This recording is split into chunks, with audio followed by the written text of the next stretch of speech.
Ils dédaignent une terre savoureuse, ne voulant pas croire à sa parole.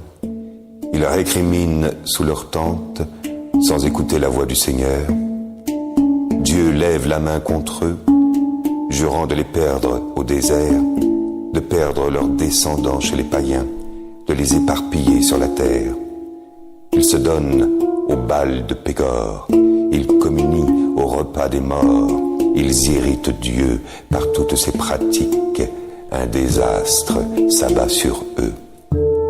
Mais Pinas s'est levé en vengeur et le désastre s'arrête.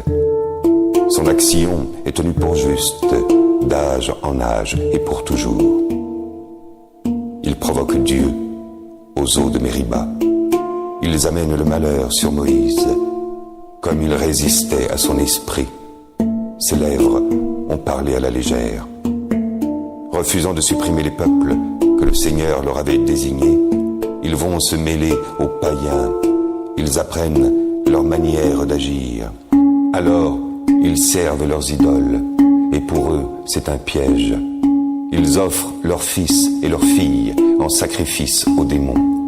Ils versent le sang innocent, le sang de leurs fils et de leurs filles, qu'ils sacrifient aux idoles de Canaan, et la terre en est profanée.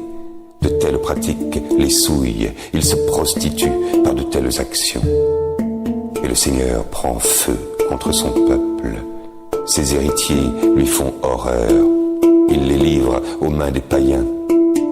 Leurs ennemis deviennent leurs maîtres. Ils sont opprimés par l'adversaire.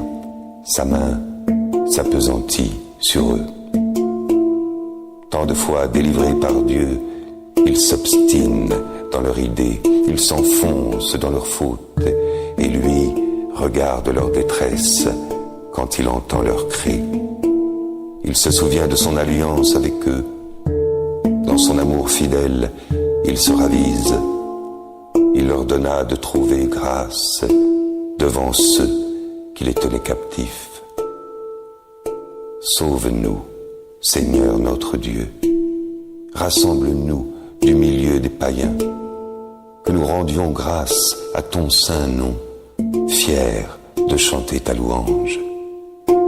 Béni soit le Seigneur, le Dieu d'Israël, depuis toujours et pour la suite des temps.